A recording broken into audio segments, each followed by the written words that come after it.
Want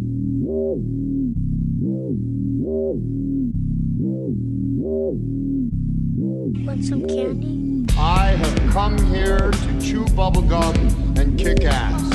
And I'm all out of bubblegum. Well, hello, Mr. Fancy Pants. I hear you looking for candy, man, bitch. Give me some sugar, baby. Like scary movies. Want some candy?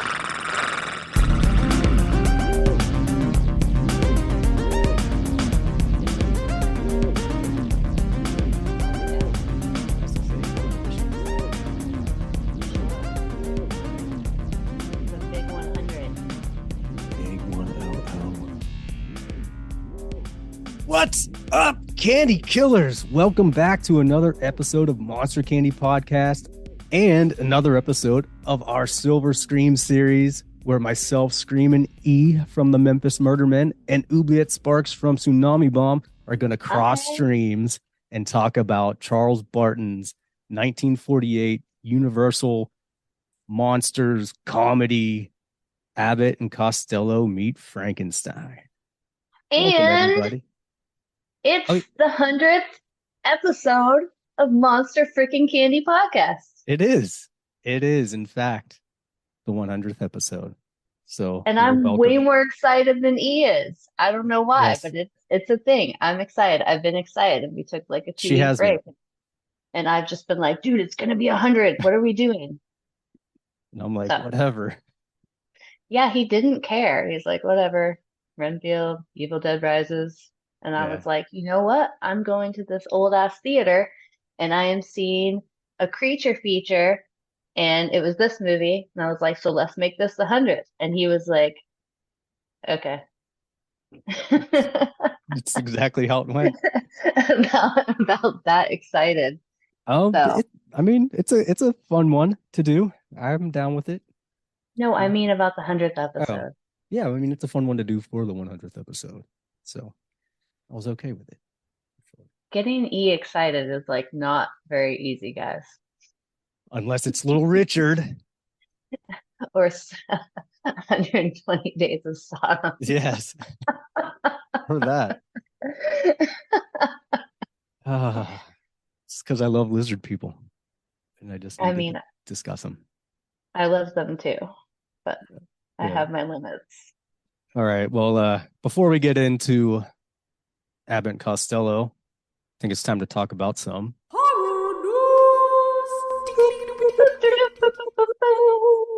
That's right. Some horror news. So what do you got, Oubliette? All right. So there is one that we may have even mentioned it before, but I feel like we haven't because I've been purposely not trying to mention it, I feel like. But I also Okay. have a really bad memory with these sometimes because I get a little tipsy beforehand. But Faces of Death, how are they remaking that? And why are all these like pop stars and trendy actors in it? Am I tripping, or was not the original Faces of Death like just clips of accidents and people dying? It was a little bit of that, and then some like fake deaths. Some Okay. were real, but some were But fake. there was definitely real ones in it, right? Yeah, there was 'Cause a I couple remember of like them, yeah. there was like a car accident or like a suicide off a bridge or some shit. I Yeah. can't remember. I was so young, but we'd read the VHSs like, ooh, Definitely. Faces of Death. So I have actually know nothing about the remake. I've just seen all the headlines repeatedly in my feed, and I have not clicked on them. So the only things I know are the headlines. So like the actors involved and that it's a remake. But have you read about what exactly it is? Because I'm very confused as to what the fuck they're going to do with this, and I also would like to know why. No, when I saw it, I was like, but why? Like, you're Yeah. remaking it. It's fake. Like, everyone after the first one was just completely bullshit. So, I don't know. Right. And at this point, I feel like if we're going to go that route, we should just go full like Running Man and get a bunch of like war criminals or whoever else and then like film Faces of Death with real deaths. Yeah, if you were gonna like the late 90s was the best time to do that because you could have just went on the internet and got, fucking beheaded Russian soldier and put all those out and make money off random clips on the dark web. I mean that, but I also mean like we could, do things like, I don't know, prisoners in Guantanamo Bay or whatever, and be like, hey, if you want to die for this shitty movie, we'll make sure your family is taken care of. Yeah. I mean, they could definitely have gone that route too. Yeah, I You know don't what I know. mean? I do know what you mean. And I don't know why they're doing this. Was Matthew I don't, McConaughey in it?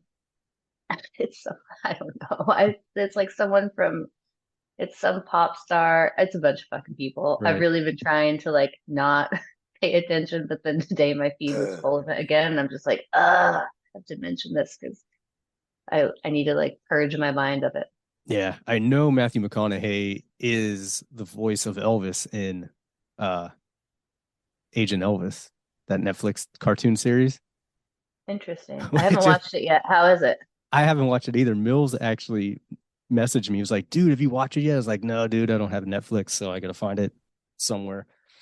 And he was like, We have dude, it somewhere. yeah, We can watch it. totally. But he was like, dude, it's badass. The soundtrack is fucking tits, but it's weird. Like the guy they're getting to do Elvis is doing some weird Matthew McConaughey impression. And I was like, well, that's funny. It's because it is Matthew McConaughey. He was like, what? I was like, yeah, man. Which kind of Okay. makes it funnier. Like I saw some clips and I'm like, yeah, I mean, Yeah, I could totally see that. yeah. I told him, I was like, I think they should have just gotten the guy who did. I mean, maybe he's not even alive, but I was like, they should have just gotten the guy that did Johnny Bravo's voice. Well, that's what I thought they would Yeah. do. I mean, that would be perfect. But yeah. Hmm. So there's that. Interesting. Um, so now that I've gotten that off my chest, um, did you hear about this new movie called Hell No? No. Is it Gnaw like GNAW? No, No. NAW. Well, But it it has Kid Cudi in it, who was in Ty West's X. right. And it's him and Sam Livingston, who did the HBO show Euphoria, which I haven't Hmm. seen, but I've heard is pretty fucked up. So those two, I think, are the ones scripting it. And it's going to be a comedy horror that takes place during Paris Fashion Week. Okay. And and I feel like it's either going to be really, really good or really awful. But Kid Cudi talks about how like the first movies he ever really saw were Night of the Living Dead and Evil Dead, and he just has loved both of those and has really wanted to be a part of something like that. Yeah, Um, he wasn't bad in so Bill and Ted Save the World or whatever the last one was called. I didn't finish it. Yeah. I mean, he was I only couldn't. really in it for a little bit, but But basically he told everyone to get ready, baby. He thinks it's going to be funny. He thinks it's going to be gory. And he well, says that he's not playing around and he's bringing his A game and he's been working on this for years. So see what you got, buddy. if it sucks, that's going to be embarrassing. But whatever. Yeah. We'll see. So, and then the last one I have is um, I am a big fan of Lemony Snicket's and its Hmm. series of unfortunate events. Um, so the author that calls himself Lemony Snicket's, like in all of his stories, they're rooted in Judaism. He's Jewish, like the Beauregards and Lemony Snicket's series of unfortunate events are Jewish family too. But he is apparently scripting a horror movie based on the legend of the Golem of Prague, which sounds pretty cool. Other than the fact that they're going to do it in modern times, which I think will Mm, be a little weird. I was really excited when I heard it because like the old story is cool and I love Golem stories. Um, and there really aren't very many of them right. anymore. So the original story was from the 16th century, and it was basically about a golem and a rabbi created this anthropomorphic golem Walk out of into a clay. bar. Well, no, so yeah. So the rabbi created this, giant person Right. out of clay basically to protect the ghetto from anti, I can't say it, Anti-Semitism. anti-Semitic attacks. Anti-sandwichitism. I know, I got myself tongue-tied. Anti-Semitic attacks. Um, so this is actually going to take place on a college campus in modern time where this woman's kind of terrorized by a creature with a mysterious past. But I'm still um I'm still curious about it. It just has a cool legend. Like the name of the golem is basically a word for truth, but if you take out the letter A or Alf, his name's Death. Right. I know it has some cool lore about it. It seems like it might be fun, and I do like Lemony Snicket's writing. And he says that although it's going to be a horror, he's going to add a lot of kind of like gothic comedic humor. So I think it could be cool. Yeah. It could be cool. I mean, like you said, it's a cool story with cool lore and everything. So just don't fuck it Yeah. up. And with series of events, I think one of the reasons I really enjoyed it is because of the style of storytelling he uses and the backstories. And he kind of, I don't want to say he speeds through things, but it's like he gives you just enough information to be interested, Right. and not too much to be bored, and is just super zany. So if he takes that kind of feel for a tale like that, I think it could. I don't know if you ever saw Jim Henson did a bunch of the Greek myths and did a bunch of also old American stories. It was called The Storyteller. Hmm. It was all Mm-mm. puppets. Oh, you should look it up.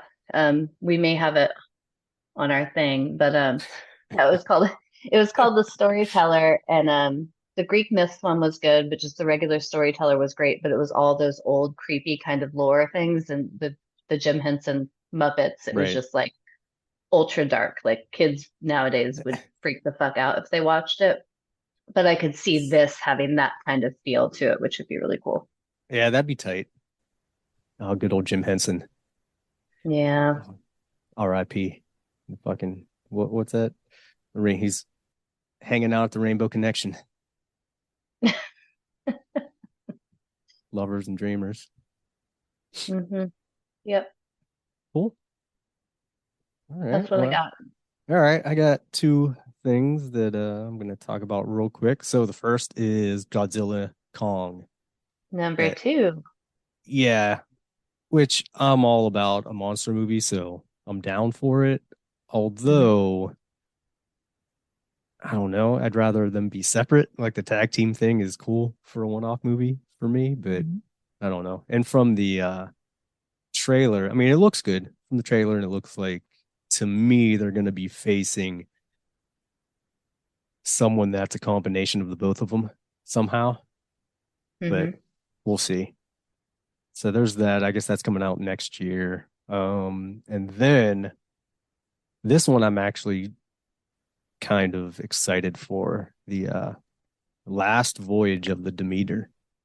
Oh yeah. The previews looked good. Yeah. Although they showed too much of the of Dracula again. I agree. There was one shot in the trailer where they just show his silhouette. He's all batty, and I'm like, dude, that's awesome. And then they showed him like two more They times. I'm showed like, them. Yeah. stop doing that shit. But I Yeah, like how, honestly, like I think in that movie they didn't even need to show him in the movie yeah, if they didn't want. yeah, no. So I mean, it should be cool. I guess when is it coming out? In August, I believe. Mm-hmm. Yeah, I'm interested to see that. I like the take where they're just basing it on a single chapter of the book or the captain's log. Mm-hmm. So, and it looks like an actual horror movie. Yeah, it looks like an old world horror movie, Yeah, so I'm which I excited think about would be that. cool. Yeah, August 11th this year. So Yeah, we that shall looks good. see. And actually, I saw the preview for the Boogeyman at the same time, and I hadn't seen the preview yet, and I'm scared shitless already.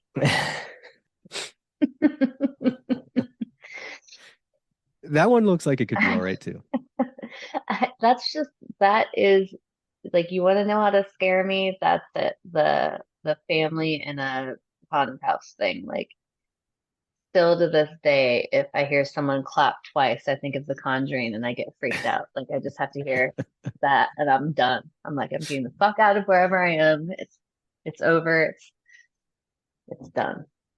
Well, from the trailer, because I saw it whenever I went to see what did I see it in? Renfield. Yes. Was it that? That's when I saw it. Yeah. Renfield had that and then The Curse of the Demeter. Yeah. Oh, wait, no, it wasn't. Oh. Wait, what the fuck did I just see? Evil Dead Renfield. Rises. Right. Oh, yes.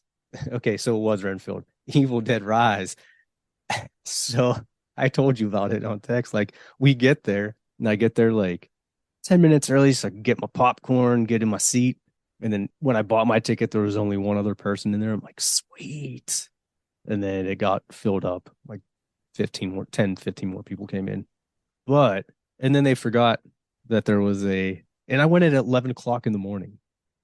And they just forgot there was a 11 a.m. showing of a movie. So I didn't get to see any previews. They were just like, oh, all right, we're just starting the movie. I'm like, all right. What did I see one time? I think it was Guardians of the Galaxy. One of those movies. And it was like opening week. So it was a sold out theater. And the previews come on, and it's the first preview is the preview for the movie that we're seeing. And I remember being like, that's weird. That's really weird. And then it ended up being like one of those Medea goes to whatever movies. Right. But it wasn't until it was like 10 minutes in that like somebody finally got up and told them like, We're like, you're oh, this watching the isn't wrong another movie.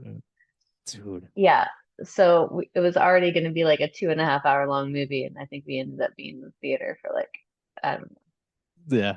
That's the first time it's three ever and a half hours. Yeah, that's the first time it's ever Right. happened to me where where there wasn't some sort of technical difficulty where they just forgot. Mhm. Dude, come on. I came to this That early sucks. showing so I could get in and get the fuck out of here. Right. But one other thing I want to say about The Last Voyage of the Demeter, Yeah. which seems to be like a thing movies are doing now, is it looks really dark. Hmm. Like dark to the point where it's going to be hard to see in the theater. Like, what the fuck is going on? Which I get, you kind of want to make it real and kind of have that. But there's some other movies lately that I've seen, and I'm like, I can't fucking see anything. It's too, like, you're missing all the cool shit that they're showing. Like, if there's blood or gore or something, like, I couldn't tell what the fuck was going on. So, movies, lighten it up a little bit. Don't make things so dark. It's a Yeah. PSA from a kid. All right, that's a, Yes. For yeah. all you directors and cinematographers out there listening right now.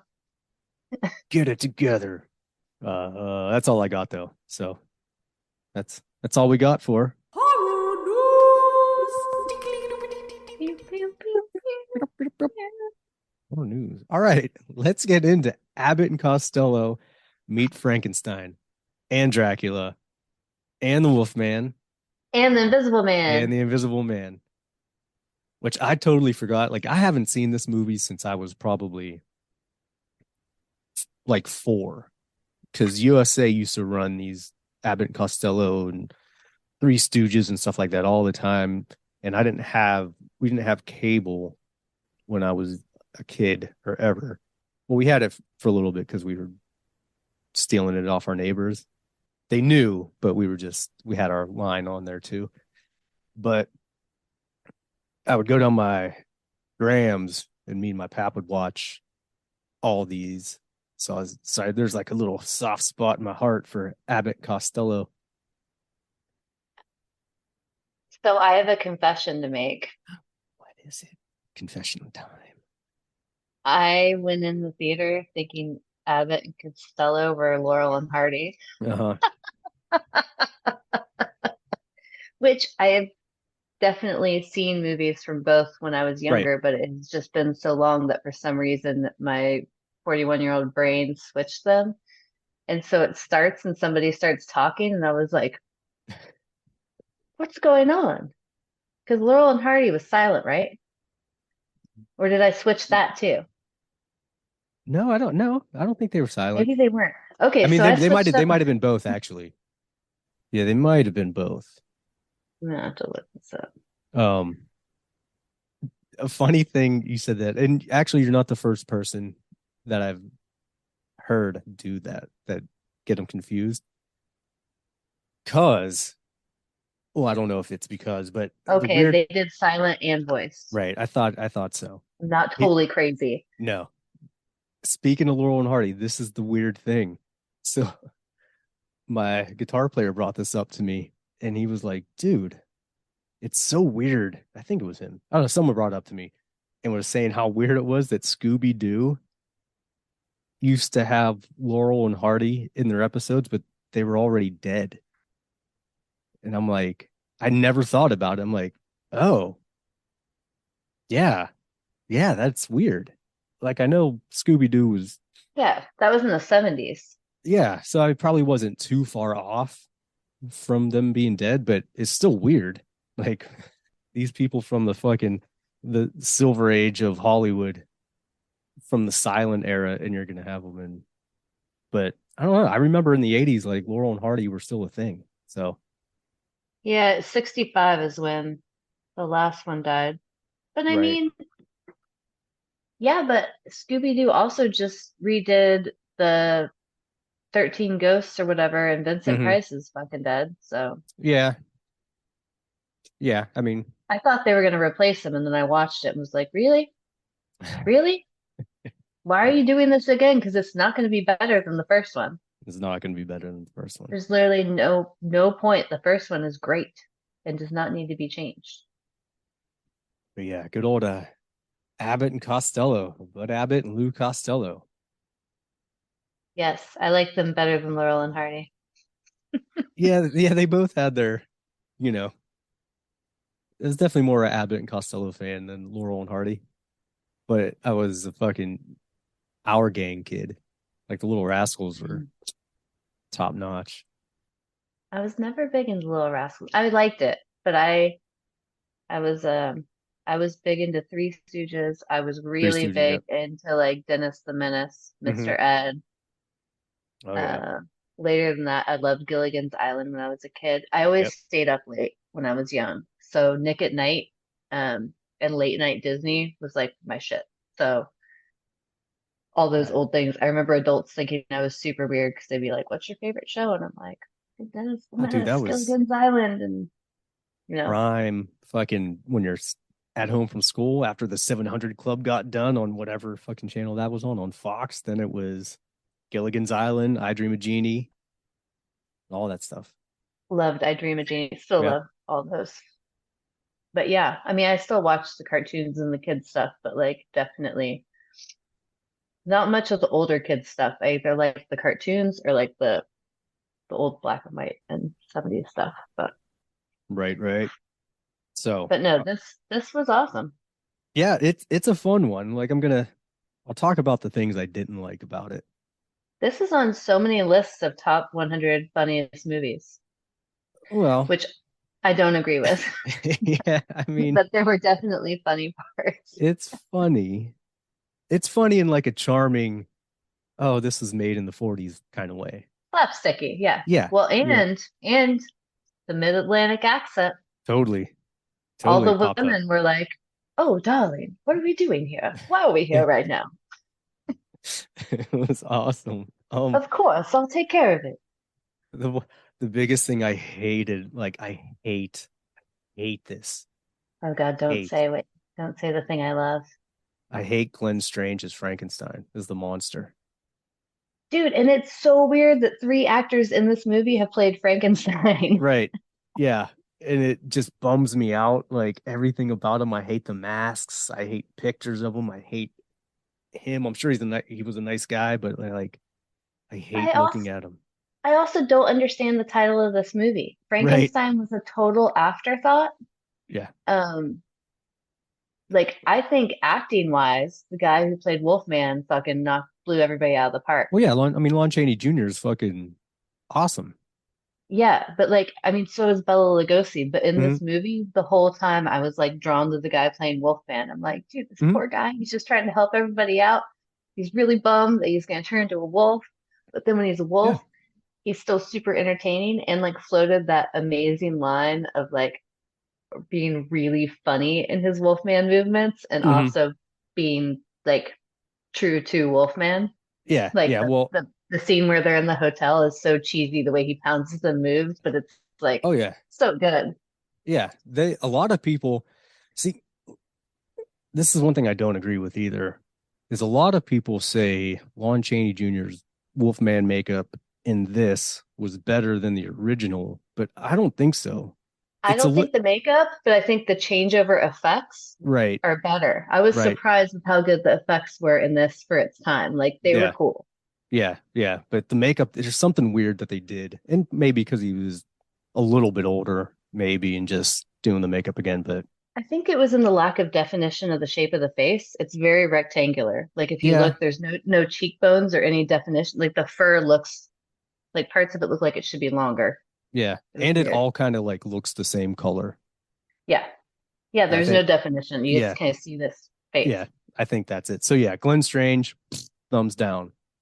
Number two, and these are Yeah, just little annoying things for me, sure. is I think it was like too long of a movie for an Abbott and Costello thing. I was more of a fan Yeah. of the TV show, Right. half hour skits, like, and I feel like they probably could have cut the whole middle out of this because the Yeah, middle the costume drags. party and Yeah. everything too. Like that part to me, dude, it reminded me of that fucking party in Terrifier 2, Yeah.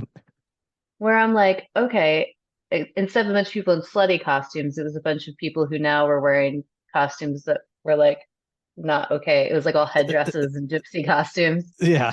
Yeah. And there wasn't like a whole point to it really, Mm-mm. No, there was, other than costumes. yeah, that whole thing, like I said, 40 minutes probably could have been cut out because it's like an hour and a half long. Jesus Christ. Like Yeah. when I went to watch it, I was like, whoa, this is way longer than I thought it would be, or I remember it. Like, and then as I'm watching it, I'm like, holy shit, I don't remember hardly anything about this movie except the like cool stuff, like the stuff in the beginning and then the stuff at the end when, everything starts to get crazy. Yeah. One of my favorite things, though, about this time period in cinema is because it was still new enough that so many movies are so similar to plays. Mm-hmm. So, like, when you're watching this, there's the scene where they're in like the House of Horrors or whatever, and Dracula keeps popping up the coffin, and every time someone comes in, he puts it back down. But at one point, he gets out, and everyone comes back into the room, and he just steps to like the back of what would be like backstage basically and like puts the cape over his eyes to hide. But that Right.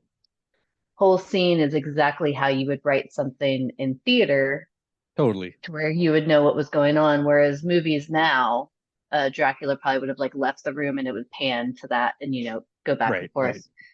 to the different rooms. But this very much still had that theater feel. There's very few times where a scene jumps from one room to the other or like stays in the same scene. Right. Right. Like Right. there are times it leaves, but it's like in scene, next part. And I appreciate that because it does bode well for this kind of like body comedy and this sort of shticky stuff. And it was very endearing, I think. Oh, this movie is super charming. And Yeah. watching it, like, we've all seen, or at least people our age have seen a lot of Abbott, Costello, and all this early stuff for years, but I never realized it until I sat and watched this movie that Jack Black is very Lou Costello. Oh, yeah. Like all I kept thinking of was like him in Tropic Thunder and just Mm-hmm. I'm like, dude, he's Lou Costello, Mm-hmm. 1,000%. Yeah. So I was like, I mean, something like this could definitely work today.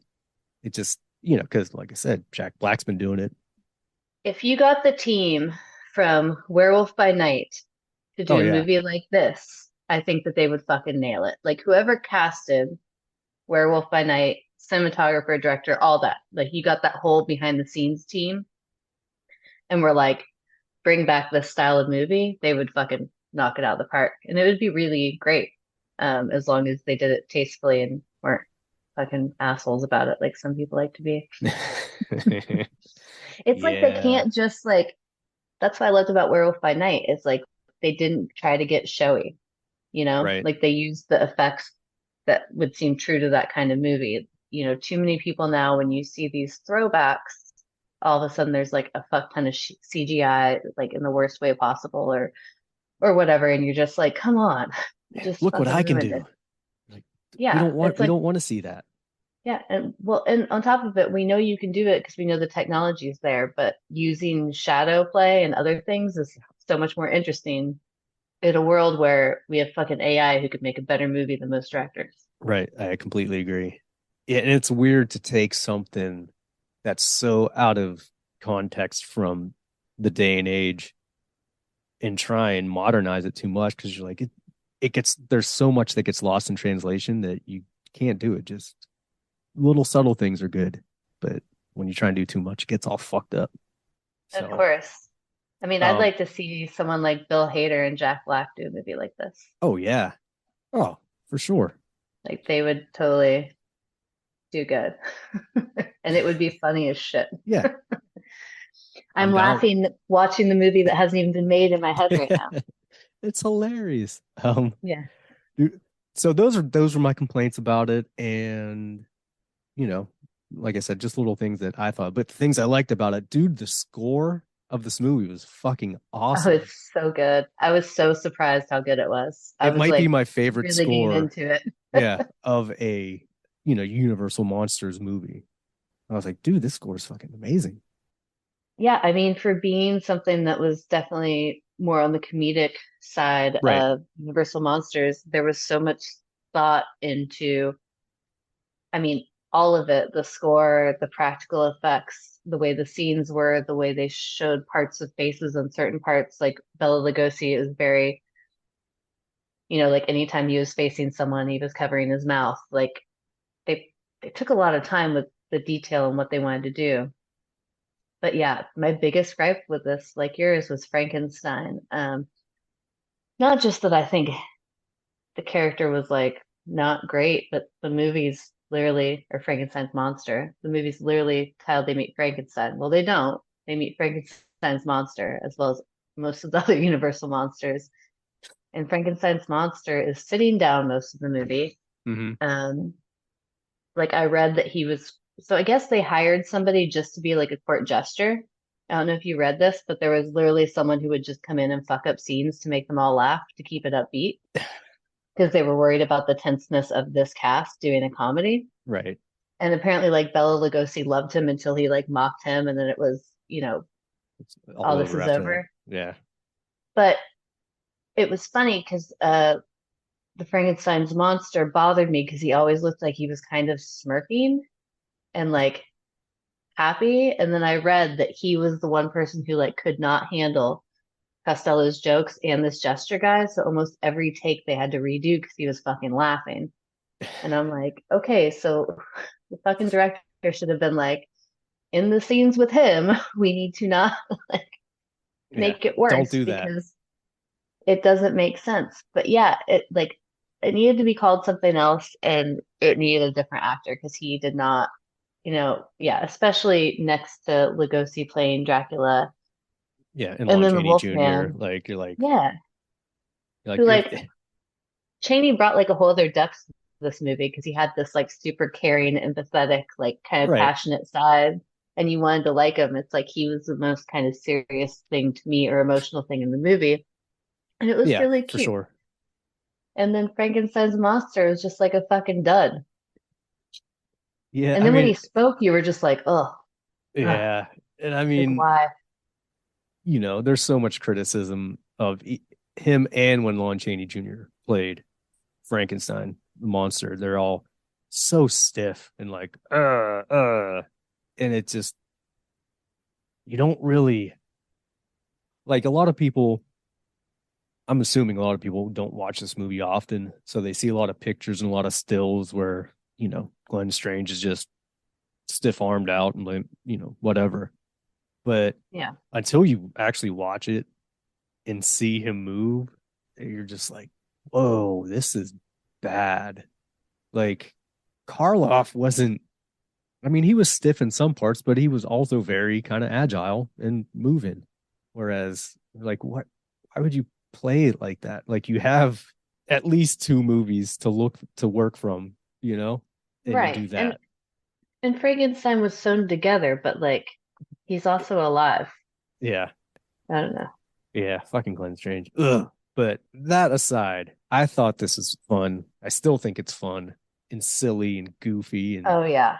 Yeah, I was so pleasantly surprised with it because I don't think I had ever seen this one. I yeah, like think I I've said, seen The Invisible Man, but I think most of the things I've seen with them were like the TV show and like the yeah. Who's on First and all their hmm famous bits. I don't think I saw most of the Universal Monsters ones. So now I kind of want to go and Yeah, see I if think I've others. only seen this one. Like I said, when I was real little. I don't think I saw Invisible Man And there's or one that's Boris Karloff Killer. It's called oh, Abbott and Costello Meet Boris Karloff Killer, and hmm. Boris Karloff is a killer in it. Huh. Yeah, I didn't see that one. And I had never even heard of it. Me either. Until right So now. now I want to. Yeah. Yeah. Oh, yeah. Abbott and Costello Meet the Killer, Boris Karloff. The comedic duo star as hotel bellhops, embroiled in a murder mystery with a sinister con artist played by Boris Karloff. Hmm. Yeah, like I haven't seen a lot of their movies, like the actual movies. I just remember the TV show for the most part, except for this one, because this one seemed to be always on USA, but or whatever TV channel was playing. I'm pretty sure it was USA. Yeah.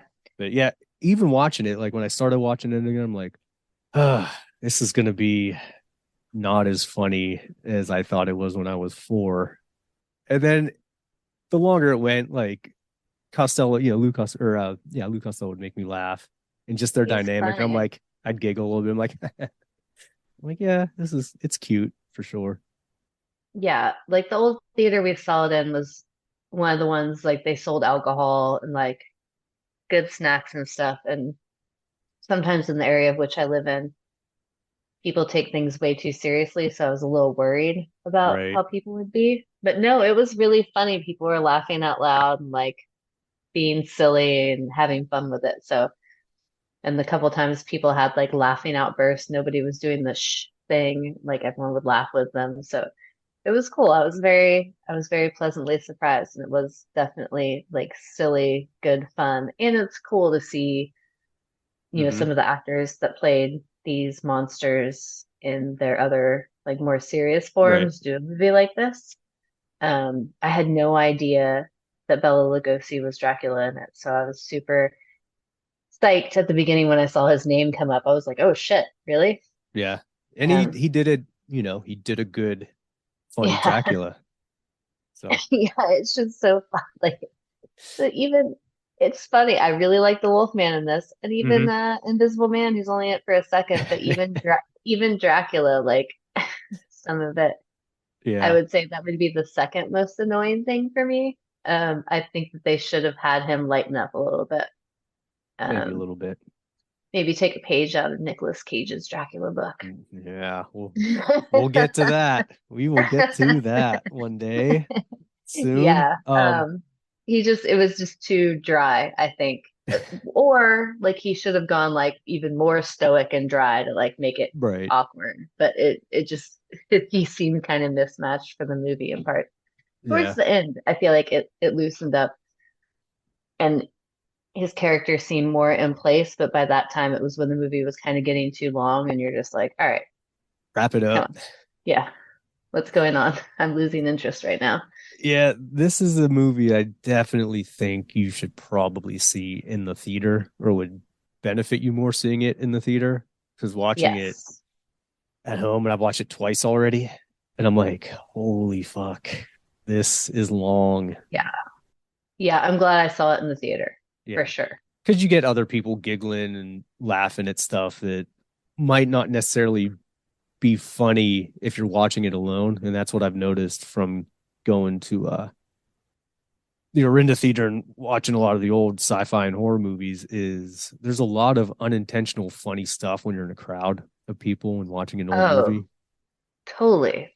That's what I So used to love when I lived in Austin, going to the Alamo Draft House when they'd have like Weird Wednesdays and Terror Thursdays and they'd be mhm. free. There'd be these movies that if you watched them alone, you would lose interest, pretty fast. But when you're with a group, especially a group drinking and having fun, it's like it's a lot more interesting. But this one I do think is good otherwise and stands up on its own. But yeah, if you get the chance to see it in the theater, do it. And also because like I said, the practical effects for that time are great. Even on the big screen, Mhm. they looked good.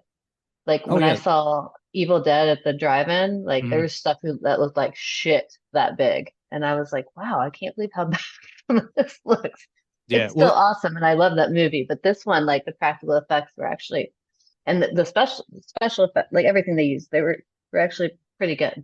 yeah, the animation guy who did the director was Walter Woody Lantz. Woodpecker, Yeah. right? Maybe. I don't know. Mhm. Was he? I'm pretty sure he's the guy who designed Woody Woodpecker. Could be. But yeah, like the animation was real good. The bat Hmm. flying anytime he turned into the bat, or Hmm. when It reminded me of the old school Hanna-Barbera yeah. stuff, Yep. Dude, which is and like the best. dude, the set designs were awesome along with the score. But the sets, I was like, dude, that's a fucking rad looking set. So yeah, it singing it in a theater would have probably made it look even better to me. Cause even watching it on TV, I'm like, dude, that set design right there is fucking rad. That special effect was rad. And then seeing it in the theater with where you could actually hear the score like real loud, fucking awesome. But yeah, I don't know. Um, oh, I think it's a fun movie. I think it might be a hard sell for kids, anyone like younger than us, under 30 maybe, that isn't necessarily into all the Mm. old Universal stuff or even black and white stuff. I mean, it depends. I feel like the 5 to 12-year-olds would love it, but Yeah. but once they've had a tablet or a cell phone in their hand, I don't know. I don't think. Yeah. Yeah, Yeah. Just because we grew up knowing who Abbott and Costello were and Laurel and Hardy and all the old and apparently slapsticky. confusing them. Yeah. Well, we still knew. But yeah, so like you always have like an idea or a reference even to that kind of humor. Whereas even though Jack Black's been doing that type of stuff and, was basically like an Adam Sandler movie, like Night at the Mall or Night at the Museum, whatever, something goofy like that. But, Hmm. it being black and white and being as old as it is, there's probably a lot of people that wouldn't be into it, which is too bad because it's funny and charming. Yeah. No, it's good. I think it's a movie everyone should give a chance to, Oh, especially if, definitely. you like horror comedy stuff Yeah. or even like, Scooby-Doo and slapsticky, Well, all yeah, it that. was very Scooby Dooey. And I didn't realize that Vincent Price did the Invisible Man voice, Neither did albeit for I. 2 seconds. Neither did I until I don't know if I. I heard it and I looked it up. I was like, was that? And it Oh, I was. did I see the credits in the beginning, or I was had to pull it up I on don't I don't IMDb. think he was credited. Yeah, I don't Maybe know. he was. If he was, I missed it. I heard the voice and I was like, is that fucking Vincent Price? So I looked it up and I was like, holy shit, it was. Because he didn't do the Invisible Man in their Invisible Man movie because I looked it up because I got super excited because I knew they did a Meet Invisible Man movie. Right. And once I saw Vincent Price was in this one, I was like, fuck yeah, I'm gonna watch it. Vincent Price is the Invisible Man. And then I looked it up and he's not. Yeah, it was either I It's a was looking up bummer. the cast somewhere and I saw Vincent Price, voice of the Invisible Man. I was like, what? I don't even remember the Invisible Man being in this movie because he's in there for 3 seconds. But yeah, I was like, hell yeah, go Vincent Price. Being awesome as always. Yeah, I don't know. I love Vincent Price so much. Do you love Vincent Price? How many candy corns are you gonna give this one? I'm gonna give it 3.5. Oh, ooh, all right. I'm not gonna give it something that high, but I know you won't. I feel like the fact that what year did it come out in? 48. Okay, this came out in 1948. That's like getting close to 100 years ago, dude. Yeah. And I just watched it and thought it was better than I thought it would be and super funny. So I think it deserves 3.5 stars. Yeah, I mean, 3.5 is good. And while I don't necessarily disagree with that, for me, I'm gonna give it a 2 Oof, Abbott oof, and Costello candy corns. Not ugh, because I don't like it, like I enjoyed it and I like yuck. it, but Glenn Strange drives me crazy.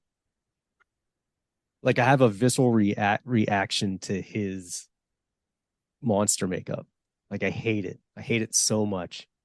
If you took the monster out of it, it'd probably be better. But him in it, He's fucking barely even in it. I know, but it He's I literally hate it. just like a prop in that movie. I hate it so much. It ruins everything for me. Anytime I see him on anything, I'm like, bleh. So that's like too off just for that. Um, and it's just too long. Like if this was an episode, or even if it was like a 45-minute long movie, it'd be higher. But the middle drags so much. I'm like, dude, I'm gonna go make food, dick around on my phone, whatever. And you know, if I would have seen it in the theater, it probably would have been higher just because of the atmosphere. Well, Watching it at home, that's bullshit. yeah. Yeah, But I this mean, is well, something about the I say movie. probably because I don't know for sure, but that could play a role in it. I can't say. Okay, how about this? How many candy corns do you give Bela Lugosi's hand? I give that a strong 4. Like, Good how hand. long has he practiced that? He Especially has, the one scene. I was like, man, this fool fucking probably spent like 30 hours in front of the mirror being like, that was okay. his jam. He's got a good hand. He's got a good. Dude, it's so good. Like so it was funny because I totally was sitting there in the theater, like trying to mimic it at that one part, and I looked through the audience, and there was at least like 30 more people kind of doing the same thing, like, huh. And I'm like, okay, I'm not alone. That's hilarious, It was and I so don't good. blame him. You know. I will say I was the only female I saw doing it, but that's fine. Yeah, It's that's fine. fine. Yeah, that's I'm fine. okay with that. No, this is a movie I definitely think people should see at least once. Like, I don't know how much replay value it's gonna have. Like, I'll probably not watch it a lot again. Like, I've had chances to buy it. I'm like, uh, I I may watch it once and then just probably never watch it, or it'll just sit there. So I always pass it up. But it has a lot of I good mean, elements. I may never watch it again, but Yeah. I feel like it's a movie that should have been made, that was made. Oh, for sure. I'm glad it was made. I think people should watch it. Younger audience, like I said, I think you should check it out because I think you should check everything out just so you know the roots of horror. Um, but I think that might be a hard sell for a lot of them, Hmm. just because it's a comedy where, like I said, it just might be lost. That type of comedy, they're like, why are these people so fucking weird and what are they doing? Like that's funny. I don't get why when they fall down, like that's funny because kids just don't get anything anymore. God damn kids. But it's Sure. the score doesn't reflect the goodness of the movie. It's just it is what it is. But I definitely think you should see it. So there you have it. Well, Hmm. yeah, that's it. I think we both think you should watch it, and we thank you guys for hanging out with us again while we cross streams.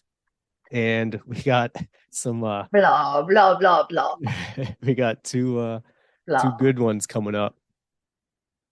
that we both have a lot to say. Yeah, we got the 101 Cage Rage episode. Yeah, and then we got Evil Dead Rise. I have a lot to say about that movie. I'm really excited to see it. Yeah, you haven't seen it yet. That's right. That's right. I know. Yeah, you'll like it. Like, I'm not gonna spoil I never it. doubted I would like it. Yeah. You were the naysayer. Yeah, and I was surprised. It has its issues, but it's not terrible. So you'll just have to wait till we actually talk about it. And I know Dom wants to do that one, so he'll be back for that. But until then, all you little dickheads, this is the Monster Candy Podcast. Well, hello, Yeah, dickhead. Mr. Fancy Pants. I hear See you you next time. It's the Monster Kitty podcast. We'll see you next time, Like scary movies. dickheads. Want some candy?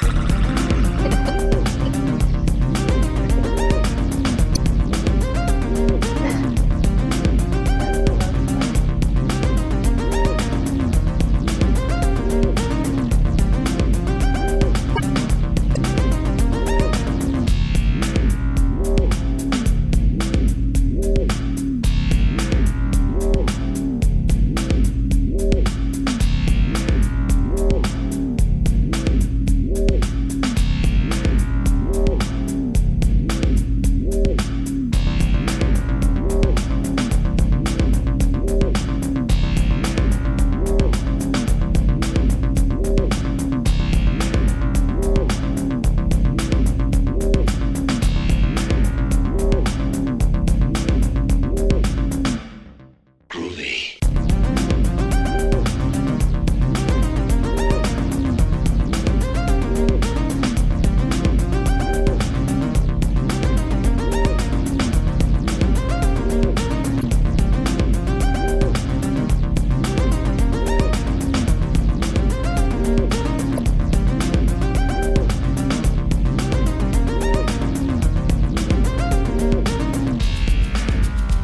You ever dance with the devil by the pale moonlight? We don't have to be mean. Yeah, Jack Burton just looks that big old storm right square in the eye and he says, "Get away from her, you bitch!" You're gonna need a bigger boat. Your move, creep. Listen to them. Children of the night. What music they make.